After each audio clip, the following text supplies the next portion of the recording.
So ayun na nga mapis, ngayon na si Papo. O Papo, dahil naiingit ka sa aking pagluluto, ano ang lulutuin mo ngayon? Adobong manok. Adobo? So ayan mapis, ngayon ipapakita na ni Papo ang kanyang technique. Alisin na natin siya. Kasi kapit na siya sa ano. Siyempre iba yung ganyan.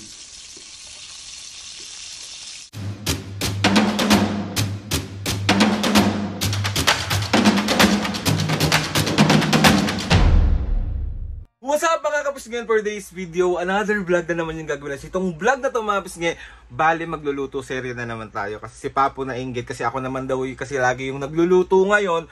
So sabi niya, nak, magluluto ako, vlog mo naman ako. Hindi maiinggit Papo, apaka-OA. Sabi ba naman niya sa akin mga kapisngen, baka daw nawawala na yung kagalingan niya sa pagluluto kasi ako daw puro nagluluto.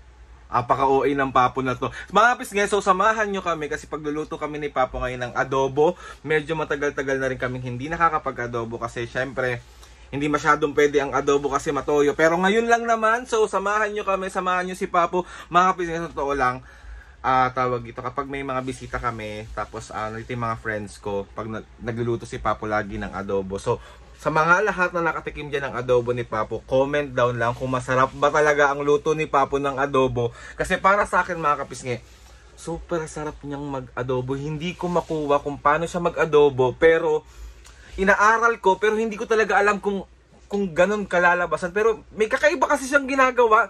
Alam mo yung tawag ito, may maalat na maanghang na maasim na hindi ko maintindihan, tapos hindi siya tuyo. Basta yun, papakita ko na lang sa inyo. Samahan nyo kami mga kapisngi kasi kompleto naman yung ingredients namin. So hindi ko kayo sasama ngayon sa palengke. Tapos, apaka-OA, ba't nagmamadali? Minamadali ko talaga yung boss ko para binibilisan ko para hindi kayo naiinis kasi puro intro ko na naman yung nakikita. Apaka-OA, let's go. So ayun na nga mga kapisngi, ngayon na si Papo. O Papo, dahil naiingit ka sa aking pagluluto, ano ang lulutuin mo ngayon? Adobong manok. Adobong manok. O paano ba gawin ng adobong manok? Ano muna yung mga ingredients mo? Ito, bawang, tsaka sili. Tapos? Bakit pagkaluin ko dito sa bawang? Ilalagay mo na agad? Siyempre. Kahit hindi pa niluluto? Hindi, ano yan, kanya-kanyang style yan. So yan yung style mo kaya masarap ang adobo mo? So, papakuluan ko dyan yung ng konting suka at tsaka toyo. Oh. So habang kumukulo siya, siyempre suspense mo na yung susunod ko na step. Sige, prepare mo na muna Papo bago mo isalang. Kasi daw pagod na daw ako mga kapisngi sa pagluluto. So siya naman daw magluluto. Inggitero talaga itong tatay ko. Gusto rin niya yung napapagod siya eh. Sabihin mo sa mga kapisngi anong ginagawa mo. So ito eh, isasalansan ko na itong mga manok, chicken. So dapat siya nakasalansan para parang pantay yung luto niya pagka Ganyan siya magluto ng adobo mga kapisngi, hindi siya nagigisa. Pero may gagawin siya mamaya na technique. Tsaka bakit nagigisa? Adobo igigisa? Hindi ba? Hindi nagigisa yung adobo. Yung iba siguro pa nagigisa. Ha? Yung iba siguro. Siguro, yung iba. So ayan mga kapisngi, tapos isasalang mo na yan Papo. Style ng to eh. Lalagyan mo na agad yan. Ay, titimpla mo na agad. Siyempre. Okay, mga Style timpla. ng mga Manila boy. So, ito, lagyan natin ng suka. Yan. Okay, tapos toyo. sino may toyo sa pamilyang to? Yung mami mo. Susubok kita. So pag nakakita ka ng toyo, pa sinong naiisip mo? Mami mo. Titikman natin kung may alat pa siya o tsaka mayroong asin. Yon. Tapos after niyan Papo, sasalang na siya. Yes, siyempre. Papakuluan na siya. Yon. Ito, sinalang ko na papakuluan ko na siya. Ayan, nakasalang na mga kapisngi. Hintayin lang natin siyang kumulo. Yung mga step na gagawin ko kung paano style ng Manila Boy magluto. So habang pinagugulo natin yan, siyempre yung mga pinaggamitan natin, parang hindi tayo natatambaka sa lababo. Kailangan na Pag-asa na. Ay, ganun pala yun. Nakala ko kasi, ano yung tawag dito, Papo? Hihintayin lahat matapos bago maghugas. Kasi, siyempre, para malinis yung, yung paggagalawan mo, siyempre. Yes. So, ayun mga kapis nga, update na lang namin kayo pag kumuluto. Ayan, hintay lang natin siya. So, ito na, kumukulo na. Babalik na rin natin yung mga manok para parehas yung niya, yung luto niya. Di ba, may nalalaman pa siyang baliktad-baliktad. Tignan niyo mga kapis nga, mamaya mawawala yung sabaw niya. Ewan ko paano niya ginagawa. Ha? Babalik na rin para pumantay ang luto. Ano ba sabi ni Papa? Yun nga, para pantay ang luto. May sinasabi siya kanina, kung sino daw yung naiisip niya pagdating sa toyo. Sino? Sino, Papo? Siya. Tarantado ka. Nahimik ako Tambay siya dun, no? Tambay. So, ayan siya. Kaya baliktad natin para magkapantay yung mga niya. Diba? Yan. Tapos hintayin na lang natin ulit matuyo. Yes. Hindi, papakulungan ko muna step by step ng Manila Boy.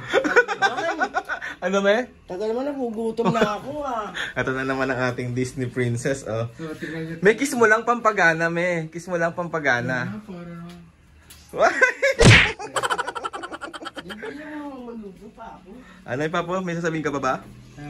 tingnan niyo malinis yung ngayon. Malinis, yung gagalawan ko ngayon, di ba? So, Yan. pagkatapos niyan, pag naluto na natin yan, magsasagag ako para Yes, perfect. ternong-terno. Diba? Marami kasi kaming bahaw mga kapis ngayon para hindi masayang.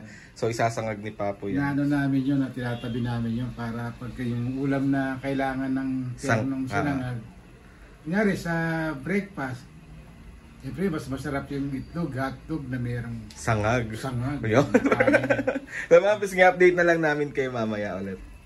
So ayan mga pisngi, ipapakita na ni Papo ang kanyang technique. Alisin na natin siya kasi kapit na siya sa sa toyo at saka suka. So ayan ang technique niya. I-remove muna natin itong mga manok. I-remove na, i-remove. Kasi muna natin. Kasi pagkatapos ito, kailangan maging delicious. Ganyan siya mga pisngi mag-adobo. Ewan ko kung kayo din ba or comment down dyan kung parehas kayo magluto ni Papo ng adobo. So ito. Ayan, natanggal niya na. Tapos Papo, Kung naglag pa. may bisitang darating, lalagay natin kung alisin natin yung niya, pinakasabaw niya. Okay.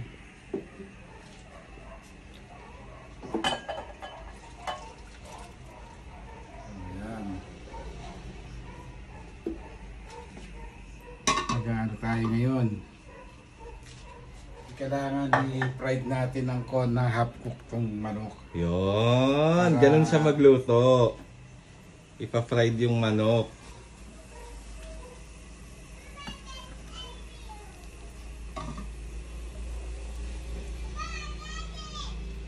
Sarap! Na-excite na ako. Anong pinantimpla mo dyan, Papo? May mga nilagay ka pa ba dyan bukod sa toyo tsaka toyo tsaka suka? Wala na. Kasat yun lang. Yan lang.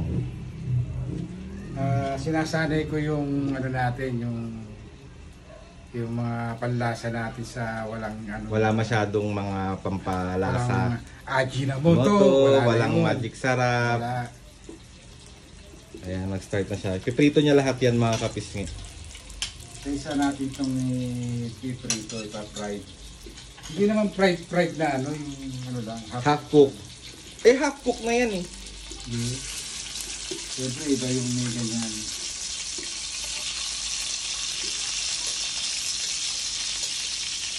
Diba? Iba kasi ang lasa pagka ginaganito. Parang namamatay yung pinaka lifestyle niya, ganun.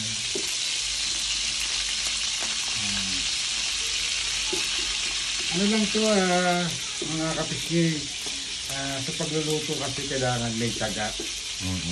Hindi pwedeng minamadali. Hindi pwedeng minamadali kasi parang minsan na pag nagmamadali ka napapalpak.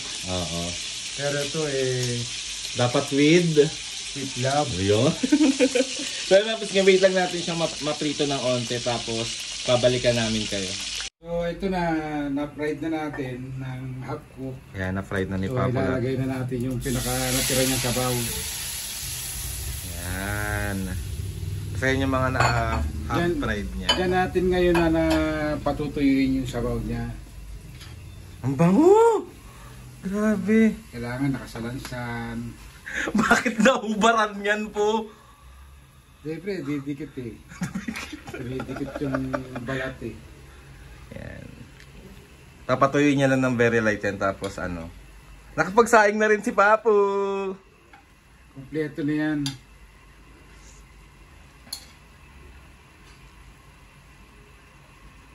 Yan, ganyan siya mag-adobo mga kapisngi. Gagayahin ba? Dapat ba nilang gayahin to, Papu? Hindi naman, i-test din nila kung masarap ba yung yung ganitong style. Kanya-kanya kasing style yan Di ba? Sarap po. Tapos papatuyuin lang ng onti yan mga kapisngi. Tapos Yes. let's go na. Sarap! Yan, pakukuluan yan para sa kumonti yung niya. Para yung mantika ang matitira niyan. Yes. Kaya adobong tuyo din ang kalalabasan niya. So ayun mga kapisngi. O Papu, magbabay ka na sa kanila. Bye. Sabihin mo na na salamat sa panonood ng vlog mo na pagluluto. O sabihin mo. Sa mga nagmamahal sa amin, lahat ng kapisngi, sana nagkaroon ng konting clue sa pagluluto ko na very taste.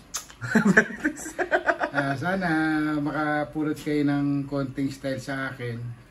Kasi kanya-kanyang bawat nyari mga Ilocano, Kapampangan, Tagalog, iba-iba kasi ang style ng pagluluto. Di ba? Kahit anong lutuin, iba-iba ang style. Hindi sila pare-parehas. Di ba? Minsan meron naglalagay ng paminta, meron laurel, ganyan. Pero ako, wala. So alam nyo ba mga kapisngi, tawag dito, never pang pumalya si Papu sa pagluluto niya pagdating sa adobo. Siyempre, magugulpi tayo ni Commander-in-Chief. Super niya yan, super, ano tawag dito? Recipe. Ay, sa susunod mga kapisngi, pagluluto naman tayo ni Papu ng adobong Adidas. Adidas pa Ay pa. Masarap din yung mga pisngi. Meron pa akong susunod na siguro hindi pa tayo nakakapag-vlog nung sinigang sa miso. Ay, oo. Sinigang sa miso na bangus. Yun. Ayun mga pisngi, bali update ko na lang kayo maya-maya kasi magpe-prepare pa ako ng aming pagkain dito. So maraming salamat po ulit sa pagsama. Ayan po ang adobo ni Papu. Bala na yung luto ng ating Papu, itong kanyang adobo, mga kapisngi, no joke, sobrang sarap yan. Tapos naka-ready na rin po tayo, meron po tayong orange dito, may saging po dito, at ito po ang fried rice ng Papu. Tapos meron tayong warm lemon dito, ayan si Mami and Papu. O Mami. Kain kayo, kain. Papu, Kain. masarap ba yung luto mo? Yes, siyempre. Mami, tikman mo nga luto ni Papu. Sarap talaga kahit hindi ko tikman na. Dali na, tikman mo. Sarap. Taste test. Kung nababago bang adobo ni Papu. Tingnan natin Perfect. Ganun pa rin. Mami, yan ang hindi ko makuwang luto. Hindi ko talaga makukuha to. Kain mga kapisngi. Kain! Yan. So ayun mga pisngi, bali tapos na tayong kumain. And ayun, maraming salamat po ulit sa pagsama sa amin dito sa pagluluto ni Papu. Thank you din po sa walang sawang pagluluto sa amin, pag-aasikaso sa amin ni Mami. Sobrang maraming na mahal ka namin, Papu. At sana mas marami pang pagluluto ang magawa mo sa amin ni Mami. So ayun na mga pisngi, gusto ko magpasalamat kay Lord sa maraming blessing. Salamat sa mga ates and kuya. Salamat sa lahat ng mga kapisngi na sumusuporta. Simula umpisa hanggang ngayon, sobra po ako nagpapasalamat sa inyo. Mga kapisngi, kapag mayroon kayong gustong ipaluto dyan, comment down lang. And kapag kaya naman namin lutuin, kayang lutuin ni Papu. Or gusto nyo bang magluto din si Mami? Okay, next content mga kapisngi, si Mami, paglulutuin natin siya. So, let's go. So, ayun mga pisngi, maraming salamat po ulit sa inyong lahat. Please subscribe to my YouTube channel and click yung notification bell para lagi kayo updated sa mga videos namin. Kapag meron kayong gustong suggest ng mga vlog, challenges, prank, DM nyo lang ako. And tatry natin lahat gawin yan. So ayun na nga mga pisngi. See you on my next vlog.